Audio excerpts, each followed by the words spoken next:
Thank you, Mr. Speaker. I'd like to speak on the bill. Yes, sir. I rise today in support of Senate Bill 349.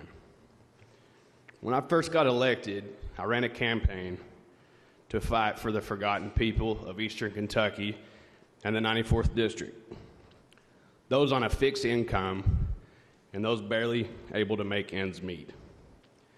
Constituents living in single-wide trailers with a single-month power bill of $1,500.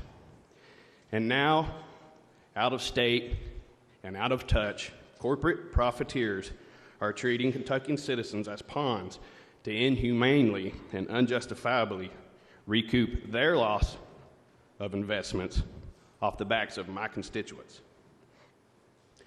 When I reached out to AEP regarding this situation, searching for answers and solutions, I was told that if my constituents would completely re-insulate their floor, their ceiling, their walls, and purchase a brand new unit, they could potentially save up to 30% on their power bill. Mr. Speaker, if their customers, my constituents, can't afford a $1,000 a month power bill, then telling them to completely overhaul their entire house is nothing but a slap in the face. We've witnessed these investor-owned utilities shut down our coal plants, turn around, and saddle the ratepayers with the cost of tearing them down. The cost of which from short-sighted, poor business decisions. So now, are we supposed to take them at their word? All of a sudden, they desire to lower the electricity rates. Mr. Speaker, actions speak louder than words, and they're a day late, and we're $1 short. The same utility executives who received huge bonuses for prematurely dismantling coal plants now want a free pass from us, this honorable body, to willy-nilly put our power grid as well as the poorest communities at risk, just to rake in more and more profits to the detriments of the ratepayers. We're seeing a dangerous trend across the country. Grid operators warning us that power plant retirements are happening at such a rapid rate that the proposed replacement regeneration simply can't be built quick enough to meet our needs. Mr. Speaker, this cannot go unchecked. Our General Assembly here in the Commonwealth of Kentucky is the check and balance that our founding fathers gifted us with and trusted us with, and we now need to use it.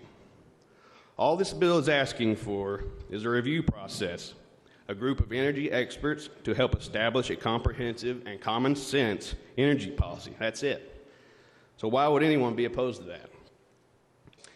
The Energy Commission won't have power to force a company to keep running a power plant that it would rather sell or close, and it won't restrict their rights as a regulated monopoly in a free market. Bottom line, regardless of the trends and pressures from outside Kentucky and this honorable body, we must define Kentucky's energy policy, a policy that first and foremost aims to protect the well-being of Kentuckians. If all it takes is adding a commission of experts, making sure enough power remains on the grid, then the taxpayers and the ratepayers are getting a bargain. Mr. Speaker, it's easy for some of us to focus on bizarre social justice warrior identity politics when they're not having to concern themselves with the basic necessities of life like they are in my district. Much of my district is more reminiscent or exemplary of a third world country, not the freest, richest, and most powerful country in the world. Simply put, a trailer in my district shouldn't have a power bill that's 4 to 5 times that of a mansion in Louisville or Lexington. And that is why I'm proud to support Senate Bill 349. Thank you, Mr. Speaker.